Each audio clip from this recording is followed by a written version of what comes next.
त्रिकाल संकल्प।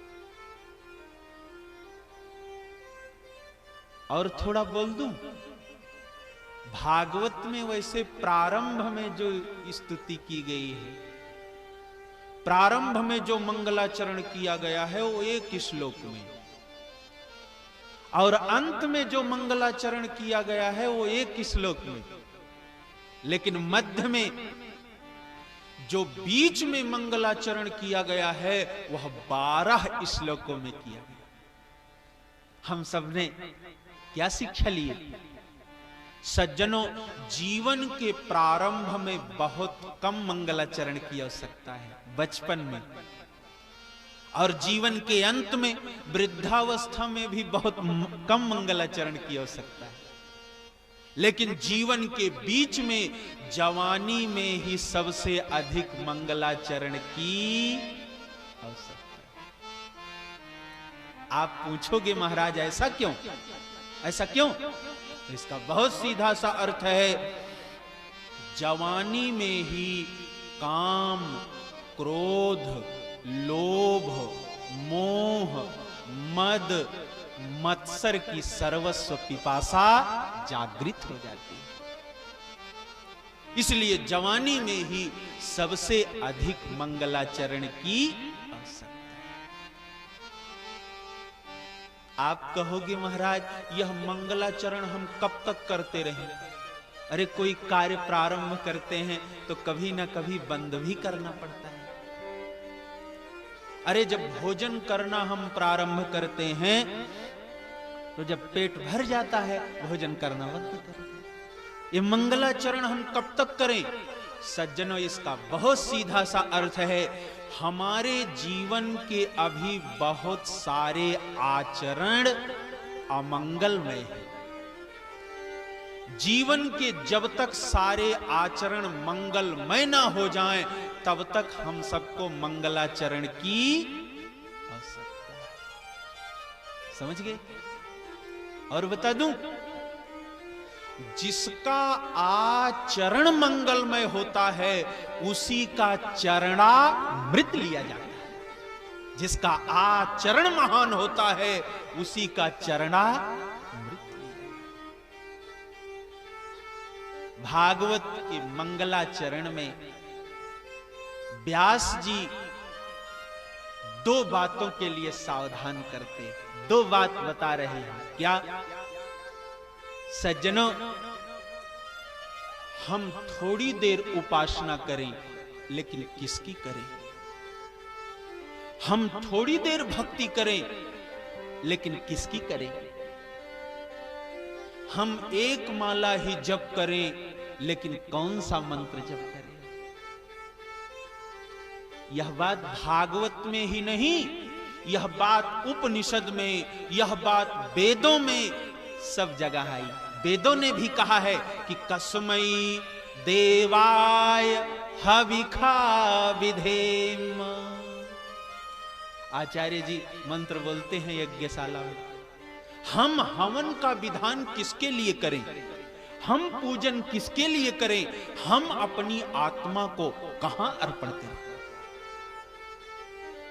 सज्जनों, आज इस श्लोक में व्यास जी यही बात बताते हैं।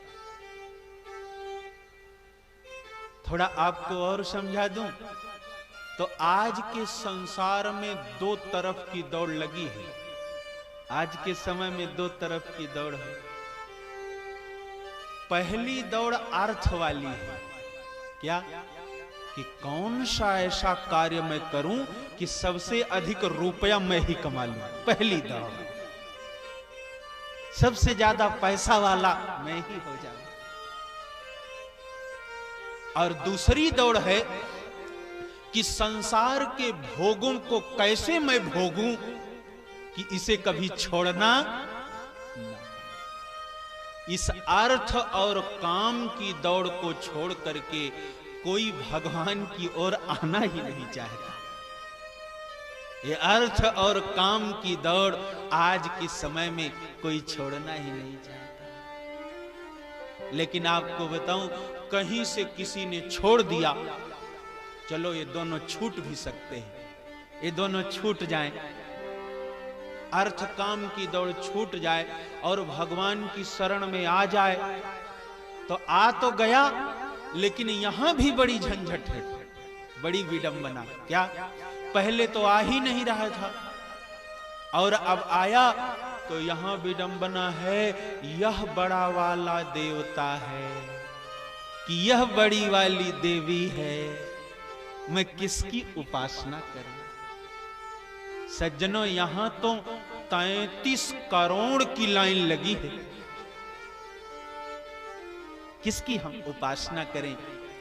सज्जनों, इस श्लोक में यही बात आज व्यास जी बता रहे हैं। हम थोड़ी देर पूजन करें, लेकिन किसका करें? सज्जनों, थोड़ा यदि आपको और समझाऊं तो आप सोचना, अच्छी तरह से समझ लेना, भागवत में कितनी सुंदर बात व्यास जी लिखी। कोई जैसे गांव में लेटा हो चारपाई पर या जा रहा हो रास्ते से, कथा में बता दिया जाए कि शालिग्राम भगवान की पूजा करनी चाहिए, तो सुन लिया। अब और कथा तो सुना नहीं, अब जा रहा था रास्ते में, सुन लिया और सुन लिया तो दूसरे दिन गया, कहीं से 551 रुपए के शालिग्राम खरीद लाया। अब खरीदने तो है, खरीद कर ले आया, स्नान कराने लगा, तुलसी पत्र चढ़ाने लगा और ओम जय जगदीश हरे आरती भी गाने लगा। एक आध दो महीना चला किसी तरह से। अच्छा, कोई काम ना बना, कोई काम जब बना नहीं तो पंडित जी आए, तो पंडित जी से वो कहने लगे, अरे महाराज, रोज ओम जय जगदीश हरि आरती गा रहा हूं, स्नान रोज शालिग्राम को करा रहा हूं, तुलसी पत्र चढ़ा रहा हूं, चरणामृत ले रहा हूं, लेकिन क्या बताऊं, दुख दूर ही नहीं हो रहा है। तो पंडित जी क्या कहेंगे बताऊं? हमारे पास लोग आते हैं, मैं जानता हूं, तो पंडित जी भी कह देंगे, देखो यजमान, कलयुग है, कलयुग में शालिग्राम नहीं, शंकर जी बहुत जल्दी प्रसन्न हो जाते हैं। तब उसने क्या किया कि शालिग्राम को उठाया, बगल वाले तालाब में डाल दिया।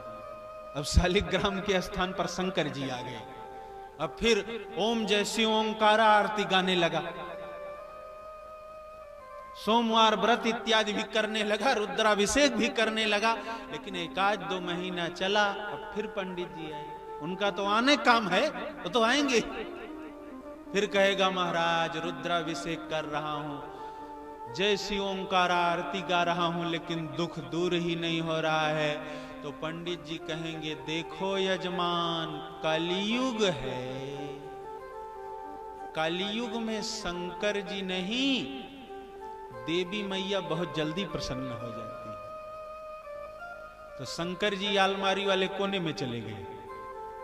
अब शंकर जी के स्थान पर फिर देवी मैया आ गई, कवच अर्गला कीलक का पाठ भी शुरू कर दिया, ओम जय अम्बे गौरी आरती गाने लगा।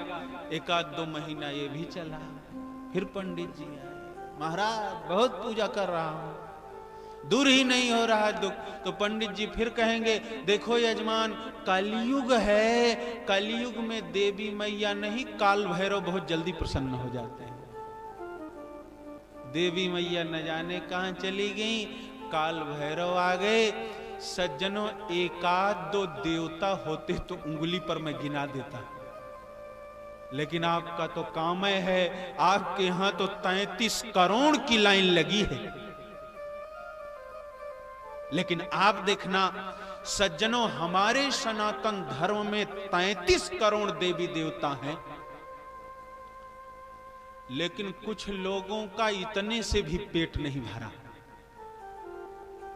आपको बुरा न लगे तो बोल दूं, अरे कितने लोग शमशान में गड़े मुर्दे के ऊपर भी चद्दर चढ़ाने पहुंच गए। सोच करके देख लेना, 33 करोड़ देवी देवता हैं, लेकिन इतने पूरे नहीं पड़े, लोग वहां भी पहुंचे। सज्जनों, कभी कभी तो लोग कहते हैं, अरे शमशान में मुर्दे के ऊपर बैठकर लोग बतासा खाने लगते हैं। आप सोच करके देखना, जब किसी की मृत्यु होती है तो मृत शरीर को यदि शमशान लेकर के जाया जाता है तो जो लौट करके आता है वस्त्र सहित स्नान करता है, आग का स्पर्श करता है, मिर्च तोड़ता है, तब शरीर पवित्र होता है।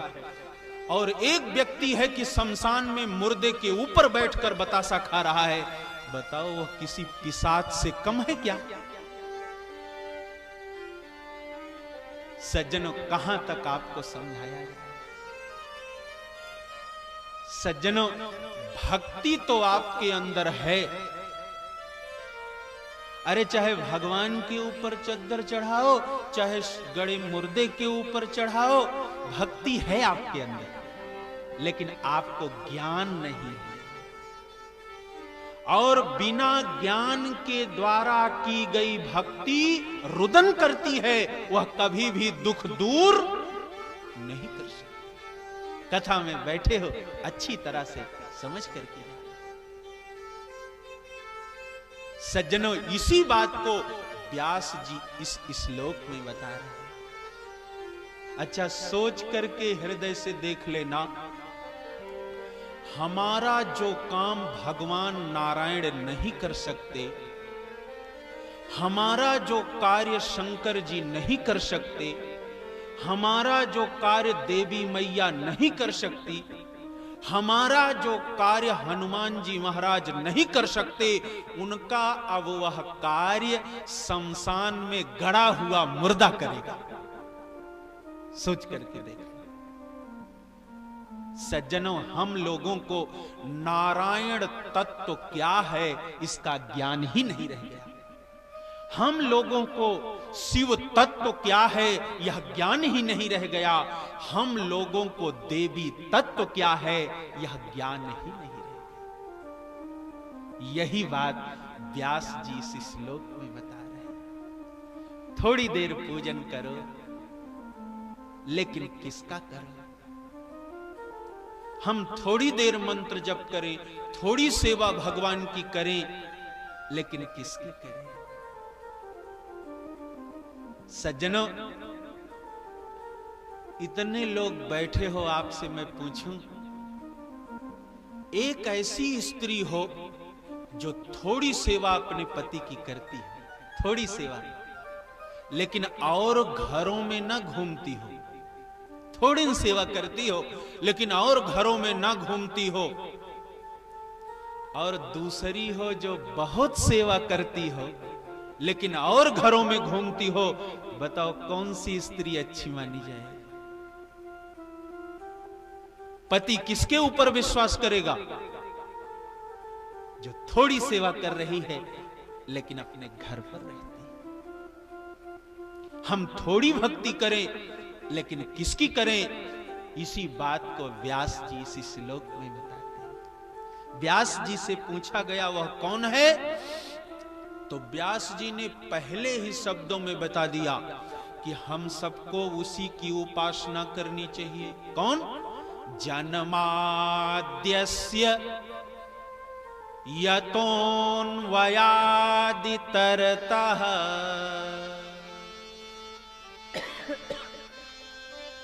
जन्मादि अस्य यतः।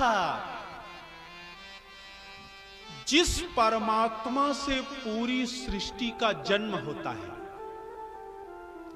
जिस परमात्मा के द्वारा सारी सृष्टि का पालन होता है, और जिस परमात्मा के अंदर यह संपूर्ण सृष्टि समाहित हो जाती है, उसी की उपासना करने की आवश्यकता, उसी का पूजन, उसी का मंत्र जप, उसी के लिए हवन करने की आवश्यकता है, जिसके द्वारा सारी सृष्टि का जन्म हो, जिसके द्वारा सारी सृष्टि का पालन हो, और जिसमें यह सारी सृष्टि समाहित हो जाए। सज्जनों, कितने लोग सोचते हैं ब्रह्मा जी सृष्टि करते हैं, भगवान नारायण पालन करते हैं, शंकर जी संहार करते हैं। कुछ लोग ऐसा सोचते हैं। यदि आप ऐसा सोचते हो तो बहुत अच्छा सोचते हो, बहुत अच्छा समझते हो। लेकिन आप बताओ, किसी दिन आपने यह भी सोचा कि ब्रह्मा जी को जन्म कौन देता है? ब्रह्मा जी को जन्म कौन देता है? और सज्जनों, जिसका जन्म होता है उसकी मृत्यु भी होती है। जिसका जन्म नहीं होता उसी की मृत्यु नहीं होती। अच्छा, व्यास जी से लोगों ने कहा महाराज आप ही बता दो वह कौन है। तो व्यास जी ने कहा उसका परिचय मैं बता रहा हूं, वह है कैसा। तो व्यास जी ने कहा वह कैसा है। जन्माद्यस्य यतोऽन्वयादितरतः। वह परमात्मा कैसे है? जो सबको जन्म देता है, सबका पालन करता है, जो सबको अपने में समाहित करता है, वह अन्वयः तरतः। अन्वयः तरता माने वह अंदर और बाहर दोनों तरफ देखने वाला। वो परमात्मा अंदर भी देखता है और बाहर भी। अच्छा, कभी कभी मैं सोचता हूं तो मुझे लगता है यदि परमात्मा केवल बाहर देखता होता तब तो सबका काम बन जाता। क्यों? बाहर यदि भगवान देखते होते, हाँ कपड़ा बहुत सुंदर पहनता है, तिलक बड़ा सुंदर लगाता है, बालों में कंघी बहुत सुंदर करता है, तब तो सबका काम बन जाता। लेकिन वह परमात्मा अंदर भी देखता है। मुझे लगता है इसी से सबका काम बिगड़ जाता है। एक बार एक माता जी आई, बोली महाराज माला मैं बहुत जपती हूं, मंत्र बहुत छोटी थी तो मैंने ले लिया, माला दिन भर मैं जपती हूं, लेकिन महाराज आज तक कुछ दिखाई नहीं पड़ा, कुछ दिखा नहीं। मैंने कहा माता जी कितने लोगों की माला जपते जपते उंगली घिस गई, अभी तक कुछ नहीं दिखा। माला तो जपती हो, लेकिन जो भगवान अंदर देखते हैं शायद इसी में कार्य बिगड़ जाता है। और भगवान गीता में अर्जुन से भी कहते हैं कि मैं सबके हृदय प्रदेश में निवास करता हूं, हृदय में मैं निवास करता हूं। गीता में भगवान कहते हैं कि ईश्वरः सर्वभूतानां हृदय से अर्जुन तिष्ठति। हृदय से मैं हृदय प्रदेश में निवास करता हूं। सज्जनों, जिस समय यह जीवात्मा भगवान के पास से आने लगा, जब हम लोग भगवान के पास से आने लगे तो हम लोग भगवान को देख करके रोने लगे। जीव भगवान को देखकर रोने लगा कि प्रभु मैं आपसे दूर रह नहीं पाऊंगा, मैं आपका पुत्र हूं, आप हमारे पिता हो, मैं आपसे दूर नहीं जा पाऊंगा।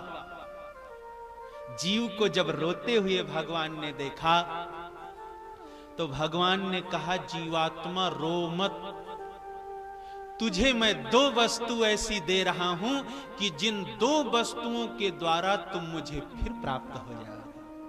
भगवान ने क्या दिया? भगवान ने एक मन दिया और दूसरी बुद्धि।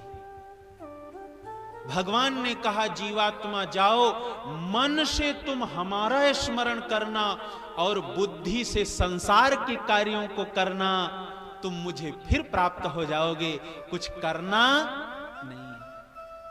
लेकिन हम लोग यहां आकर के उल्टा करना प्रारंभ कर दिए। क्या? हम लोग मन से तो संसार का कार्य करने लगे, जिससे संसार का कार्य बिगड़ने लगा। और बुद्धि से लोग भक्ति करने लगे। जितनी बुद्धि रहती है सब भक्ति में ही लगा देते हैं। यहां पर बुद्धि की आवश्यकता नहीं, यहां तो मन की आवश्यकता है। सज्जनों, लेकिन फिर भी जीवात्मा रोता जा रहा है, प्रभु मन बुद्धि दे रहे हो, लेकिन मैं आपसे दूर नहीं रह पाऊंगा, मैं जाऊंगा ही नहीं। भगवान ने कहा, जीवात्मा यदि ऐसी बात है तो चिंता मत करो, हम तुम्हारे साथ ही चल रहे हैं, तुम्हारे साथ ही चलेंगे। अब जीव भी कम थोड़े है। फिर हम लोगों ने कहा, जीवात्मा बोला, प्रभु आप साथ ही चलोगे? भगवान ने कहा, हां हम साथ ही चलेंगे। जीवात्मा बोला, जब साथ ही चलोगे तो अभी तो हमारी ही व्यवस्था नहीं है। तुम्हारी व्यवस्था कहां से होगी? ठंडी आएगा तो रजाई गद्दा भी लगेगा, तुम्हें भोजन भी लगेगा, हमारी व्यवस्था है नहीं। भगवान ने कहा, जीवात्मा तुम्हें चलने की कोई परेशानी नहीं है, केवल रहने की परेशानी है, तो चिंता मत करना, तू अपनी व्यवस्था कर लेना, मैं तुम्हारे हृदय में ही रहूंगा।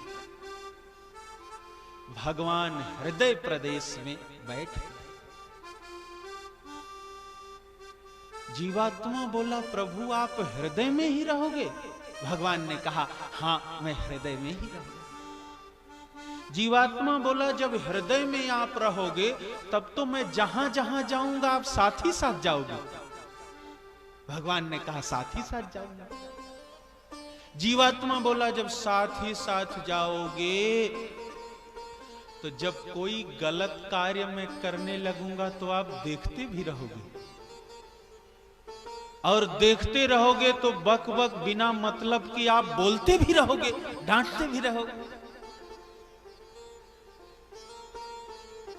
सज्जनों, भगवान ने कहा, जीवात्मा तुम्हें चलने की परेशानी नहीं है, रहने की परेशानी नहीं है, केवल बोलने की परेशानी है, तो चिंता मत करना, मैं हृदय में रहूंगा, बैठा रहूंगा, लेकिन मैं बोलूंगा नहीं, मैं देखता रहूंगा।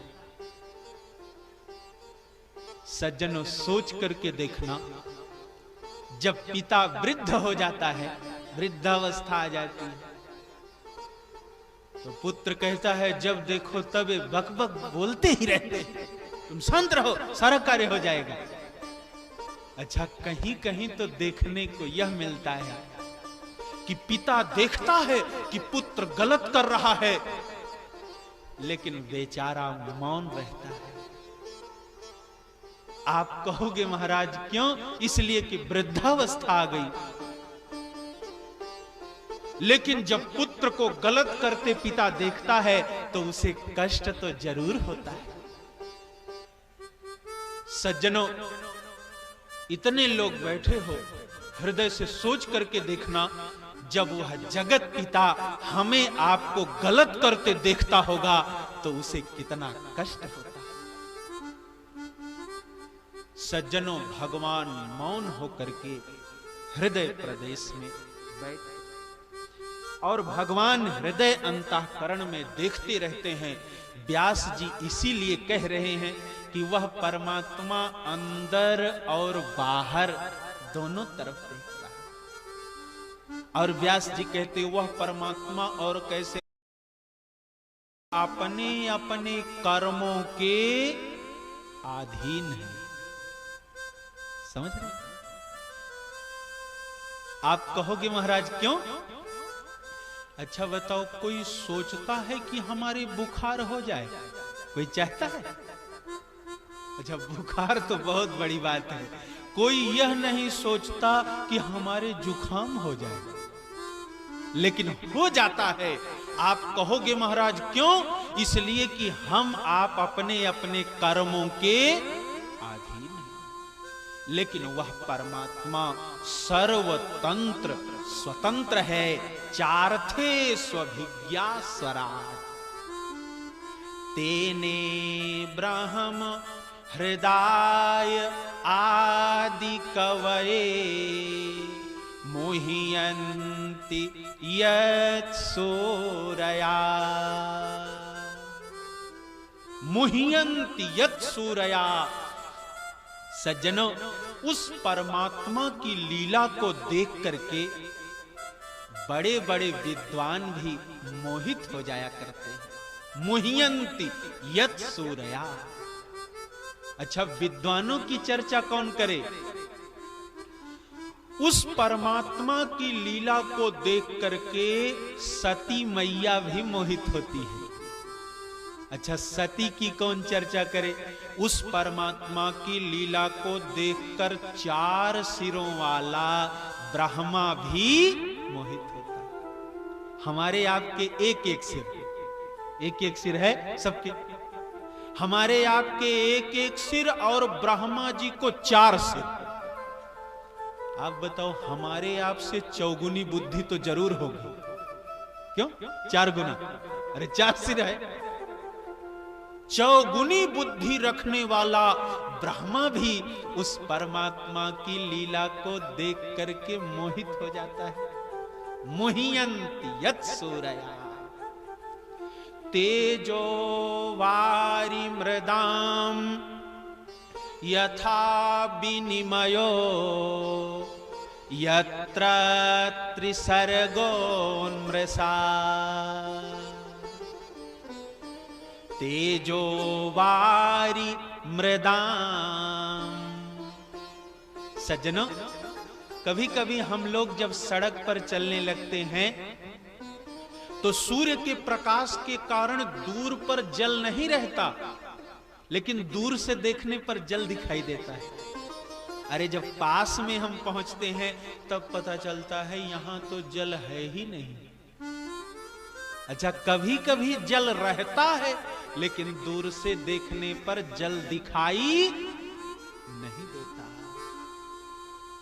अच्छा, कभी कभी तो कितने लोग रात्रि में सर्प को भी रस्सी समझकर उठा लेते हैं, लेकिन जब हाथ में आता है तो लोग छोड़ देते हैं।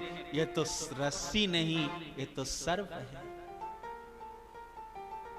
अच्छा, हृदय से सोच करके देखना, इतने लोग बैठे हो, जब हम सब लोग रात में स्वप्न देखने लगते हैं, स्वप्न जब देखने लगते हैं तब पता चलता है ये सब झूठा है। पता चलता है। अरे झूठा उस समय प्रतीत होता है जब हम जाग जाते हैं।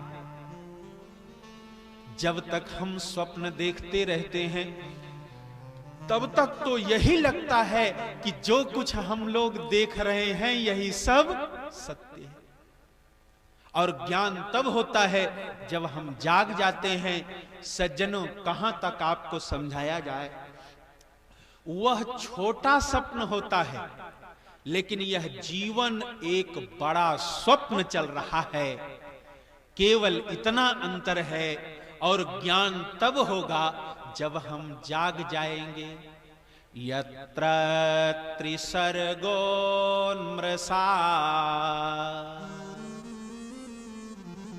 यह जागृत, स्वप्न और सुषुप्ति रूपा सृष्टि मिथ्या होते हुए भी उसी अधिष्ठान सत्ता के प्रभाव से यह सत्यवत प्रतीत हो रही है। यह सत्य दिखाई दे रही है। इतनी सुंदर बात कह रहे हैं कि धामना स्वयं सदा निरस्त कुहकम। वह अपने ही प्रकाश से इस संसार को प्रकाशित कर रहा है। व्यास जी से पूछा गया, महाराज विशेषण ही बताते रहोगे कि यह भी बताओगे वह कौन है? तो व्यास जी ने अंतिम शब्दों में कह दिया। अंतिम शब्दों में व्यास जी कहते कि सत्यम परम धीमहि। सज्जनों, धीमहि माने होता है ध्यान करने के योग्य। धीमहि का बहुत सीधा सा अर्थ है धीमहि ध्यान गोचरम करवामः। हम किसका ध्यान करें? ध्यान करने के योग्य कौन है? तो व्यास जी कहते कि सत्यम परम धीमहि। व्यास जी कहते सत्य ही ध्यान करने के योग्य है। अच्छा, सत्य की बात भी कह दी जाती तो मैं कहता कि चलो सत्य बोलने को तो सब ही कहते हैं, लेकिन भागवत में व्यास जी सत्य का ही ध्यान करने की बात नहीं कहते। व्यास जी परम सत्य की उपासना करने की बात कहते हैं। सत्यम परम धीमहि। परम सत्य की उपासना करने की आवश्यकता है। और कथा में बैठे हो तो आपको बता दूं, भागवत श्रवण करने के बाद जिसके जीवन में परम सत्य धारण नहीं हो गया और असत्य जीवन से चला नहीं गया, तो समझ लेना वह भागवत सुना नहीं, केवल बैठा रहता था। अरे बैठा रहने और सुनने में अंतर है। क्यों? जो भागवत श्रवण कर लेता है उसके जीवन से असत्य चला जाता है। अच्छा, कभी कभी तो लोग कहते हैं कि व्यास जी ने सत्यम परम धीमहि, परम सत्य की शरण में जाने की बात कही, भगवान का तो मंगलाचरण किया ही नहीं, भगवान का मंगलाचरण नहीं किया। लेकिन मैं तो कहता हूं जिसका सब कुछ मंगल है उसके मंगलाचरण की आवश्यकता क्या है? अरे श्लोक तो हम लोग भी बोलते हैं, श्लोक तो बोलते ही हो कि मंगलम भगवान विष्णु मंगलम गरुड़ध्वजः मंगलम पुंडरीकाक्ष मंगलायतनो हरिः। जिसका सब कुछ मंगल ही है उसके मंगलाचरण की आवश्यकता क्या है? सज्जनों, व्यास जी परम सत्य की शरण में जाने की बात कहते हैं। और मंगलाचरण का अंतिम शब्द व्यास जी लिख रहे हैं धीमहि। अच्छा, कभी कभी मैं सोचता हूं कि व्यास जी ने अंतिम शब्द धीमहि क्यों लिख दिया? सज्जनों, आपको बताऊं, भागवत के मंगलाचरण का भी अंतिम शब्द है धीमहि, और गायत्री महामंत्र में भी है धीमहि। देखो कितना सुंदर है, गायत्री महामंत्र में भी धीमहि और मंगलाचरण में भी धीमहि। आपको बताऊं, मुझे लगता है व्यास जी यह भी बताना चाहते हैं कि गायत्री महामंत्र भगवान नारायण का ही स्वरूप है। समझ गए? सज्जनों, आप कहोगे महाराज क्यों? इसलिए कि गायत्री महामंत्र में सूर्य की उपासना की गई है। तत् सावितुः शब्द लिखा है। सवितुर वरेण्यम आप बोलते हो, सवितु माने जानते हो? सवितु सूर्य का नाम है, सविता। इसीलिए सूर्य को कोई सूर्य ब्रह्मा नहीं कहता। सूर्य ब्रह्मा कोई बोलता है? अच्छा, सूर्य को कोई सूर्य शिव नहीं कहता। सूर्य को सारे लोग सूर्य नारायण ही बोलते हैं। समझ गए? गायत्री महामंत्र भगवान नारायण का ही स्वरूप है। सज्जनों, और इस परम सत्य को जो समझ लेता है, जो परम सत्य को धारण कर लेता है, उसे यह संसार मिथ्या लगने लगता है। यह संसार बेकार लगने लगता है। इसी परम सत्य को सुखदेव जी महाराज समझ गए। और सुखदेव जी महाराज जब परम सत्य को समझ गए तो परिणाम देखना, माता जी के गर्भ से बाहर ही नहीं आ रहे। और सज्जनों 12 वर्ष तक मां के गर्भ में रुक गए। ऐसा परम सत्य को सुखदेव जी समझ गए। सज्जनों, हम सब परम सत्य को सुखदेव जी के द्वारा श्रवण करेंगे, लेकिन इसके पहले एक बार प्रेम और श्रद्धा से हमारे साथ मिलकर के बोलो, फिर हम सब परम सत्य को देखेंगे। परम सत्य को जानने वाले सुखदेव जी महाराज कैसे गर्भ में रुक गए, थोड़ी देर सब सुने, सब बोले। क्या? मेरो राधा रमण गिरधारी, गिरधारी श्याम बनवारी। मेरो राधा रमण गिरधारी, गिरधारी श्याम बनवारी। मेरो राधा रमण गिरधारी, गिरधारी श्याम बनवारी।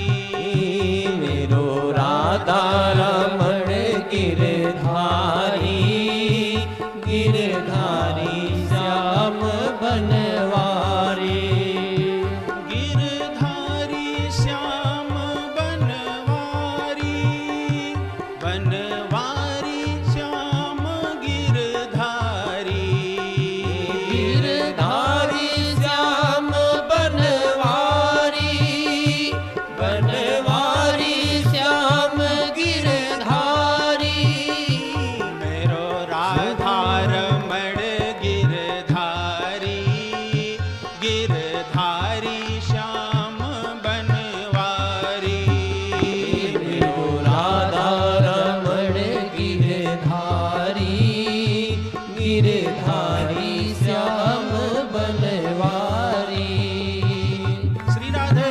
जय हो।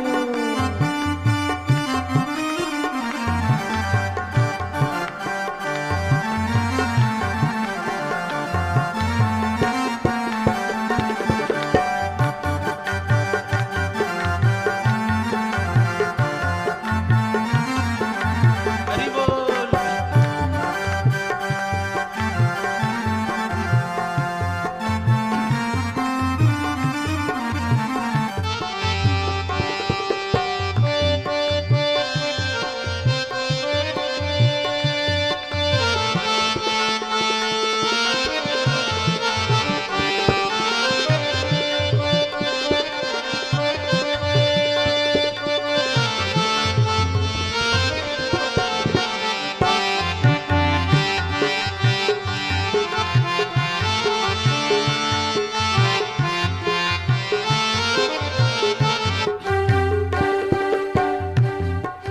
हे नंद नंदन, हे यशोदा ललन, हे नंद नंदन हे यशोदा ललन, हे नंद नंदन, हे यशोदा ललन।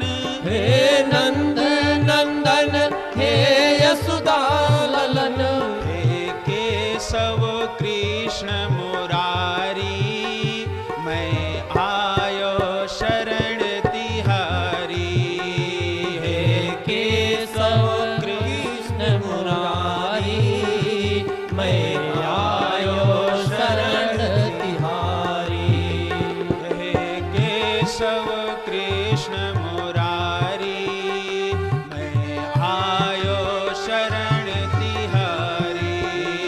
हे केशव कृष्ण मुरारी, मैं आयो शरण तिहारी। मेरो राधा रमण गिरधारी, गिरधारी श्याम बनवारी। मेरो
राधा रमण मेरो बाधा हरण।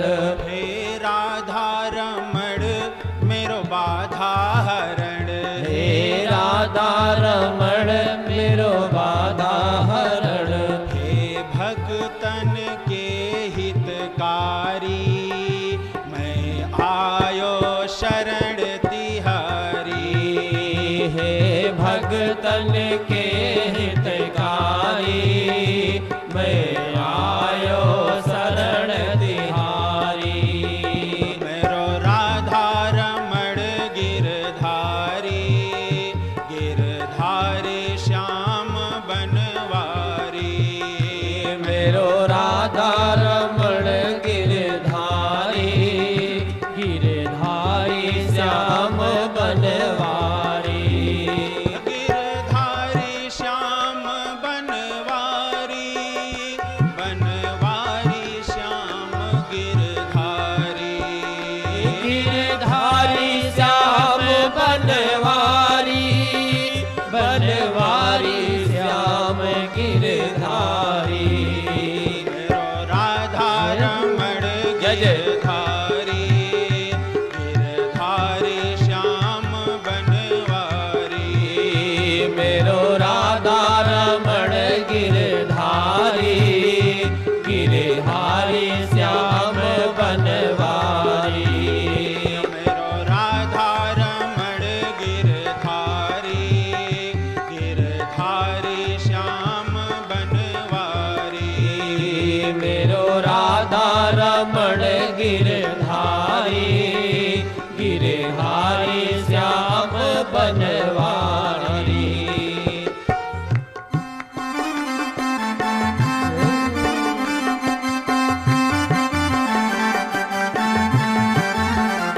श्री राधे।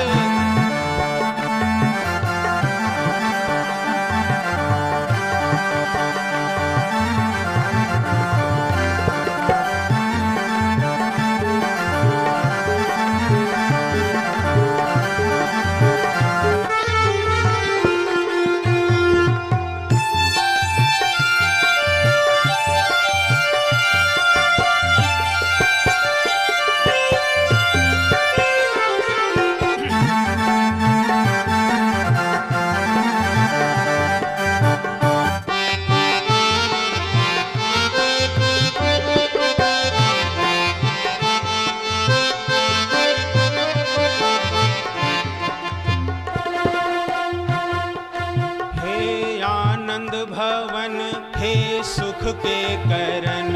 हे आनंद भवन हे सुख के करन। हे आनंद भवन हे सुख के करन। हे आनंद भवन हे सुख के करन। हे आनंद भवन हे सुख के करन। हे आनंद भवन हे सुख के करन। हे केशव कृष्ण मुरारी जय हो। मैं आयो शरण तिहारी। हे केशव कुंज बिहारी मैं आयो शरण तिहारी। मेरो राधा रमण गिरधारी गिरधारी श्याम बनवारी। मेरो राधा रमण गिरधारी गिरधारी श्याम बनवारी। मेरो राधा रमण गिरधारी गिरधारी श्याम बनवारी। जय हो।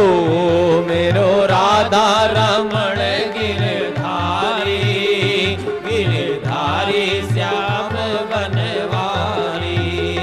बनवारी श्याम गिरधारी बनवारी श्याम गिरधारी। गिरधारी श्याम बनवारी। गिरधारी श्याम बनवारी। मेरो राधा रमण गिरधारी श्री राधे। गिरधारी श्याम बनवारी। मेरो राधा रमण गिरधारी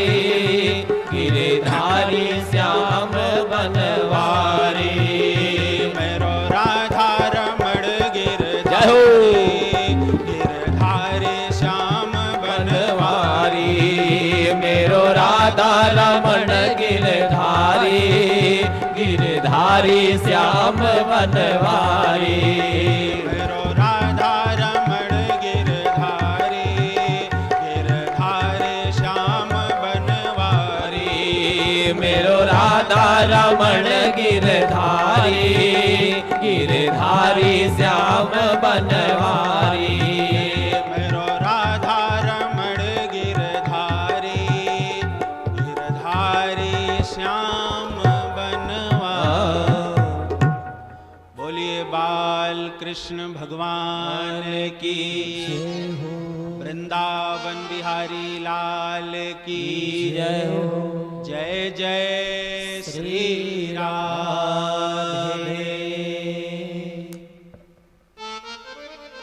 सज्जनों, कभी कभी कुछ लोग कहते हैं महाराज, अरे कोई बालक 12 वर्ष तक कैसे मां के गर्भ में रुक गया? ये कितने आश्चर्य वाली बात आप बता रहे हैं। ये तो बहुत आश्चर्य है कि 12 वर्ष तक कोई मां के गर्भ में रुक जाए। अच्छा, आपको तो भले आश्चर्य लगता होगा, लेकिन मुझे तो कोई आश्चर्य नहीं लगता कि सुखदेव जी महाराज 12 वर्ष तक मां के गर्भ में रुक गए। सज्जनों, मुझे आश्चर्य क्या लगता है यह सुना दूं? 12 वर्ष तक सुखदेव जी रुके, यह तो मुझे कोई आश्चर्य नहीं है, लेकिन मुझे जो आश्चर्य लगता है वह सुनाऊं। 12 वर्षों के बाद एक दिन व्यास जी ने बाहर से कहा कि पुत्र बाहर आओ, तो वह बालक गर्भ से ही बोलने लगा। आप सुन करके देखना, वह अंदर से ही बोलने लगा कि व्यास जी मैं बाहर नहीं आऊंगा, बाहर मैं कभी नहीं आऊंगा। व्यास जी ने बाहर से कहा, पुत्र बाहर क्यों नहीं आओगे? बाहर क्यों नहीं आओगे? वह बालक अंदर से बोला, व्यास जी बाहर आने से मुझे भगवान की माया लग जाएगी, इसलिए बाहर मैं नहीं आऊंगा। व्यास जी ने बाहर से कहा, रे पुत्र मैं महर्षि वेदव्यास बोल रहा हूं, मैं कोई साधारण व्यक्ति नहीं बोल रहा हूं। बाहर से व्यास जी ने कहा कि मैंने 17 पुराण लिखा है। सज्जनों, उस समय व्यास जी भागवत नहीं लिखे थे, 18 पुराण, इसको सबसे अंत में लिखा है बाद में। व्यास जी ने कहा मैंने 17 पुराण लिखा है, मैंने महाभारत जैसा ग्रंथ 1 लाख श्लोकों वाला ग्रंथ लिखा है, वेदों का विभाजन मैंने कर दिया है, इतना बड़ा ज्ञानी मैं बोल रहा हूं, पुत्र बाहर आओ, तुझे भगवान की माया नहीं लगेगी। ले बालक अंदर से बोला, व्यास जी मुझे हारने पर प्रसन्न हो जाता है। आपको बताऊं, चाहे धन कमाने में हार जाए, धन कमाने में जब पुत्र से पीछे आगे निकल जाता है पुत्र, तो पिता प्रसन्न हो जाता है। पढ़ाई लिखाई में हार जाए पुत्र से, पद प्रतिष्ठा में हार जाए पुत्र से, तो पिता हारने पर प्रसन्न होता है। व्यास जी मन ही मन प्रसन्न हो गए कि संसार का गुरु मैं, लेकिन मुझे भी ज्ञान देने वाला अब कोई हमारी गृहस्थी में आ रहा है। सज्जनों, मन ही मन प्रसन्न हो। लेकिन व्यास जी ने बाहर से कहा, पुत्र हमारे कहने से बाहर नहीं आओगे, हमारी बात नहीं मानोगे, तो किसकी बात मानोगे? हमारी बात नहीं मानोगे तो किसी की बात मानोगे? व्यास जी कह रहे हैं कि मन्ने तदीय वचनम किल जीवलोके। यन मायया भ्रमति संसृति चक्र मध्ये। व्यास जी ने कहा, मन्ने तदीय वचनम, हमारी बात नहीं मानोगे तो किसकी बात मानोगे? वह बालक अंदर से बोला कि यन मायया भ्रमति संसृति चक्र मध्ये। व्यास जी, जिसके आदेश से माया इस संसार में नाच रही है, जिसके आदेश से माया नाच रही है, वही मायापति एक बार आकर के कह दे कि पुत्र बाहर आओ, तब मैं बाहर आ जाऊंगा। मायापति यदि कह दे तो मैं बाहर आ जाऊंगा। व्यास जी ने बाहर से कहा कि पुत्र, मायापति कौन है? मायापति कौन है? तो बालक अंदर से बोला, व्यास जी, इस बात को तो आपने गीता में पहले लिख दिया है। गीता में आपने ही लिखा है कि मायापति कौन है। वह बालक अंदर से कहता कि गीता में आपने लिखा है, भगवान कहते हैं कि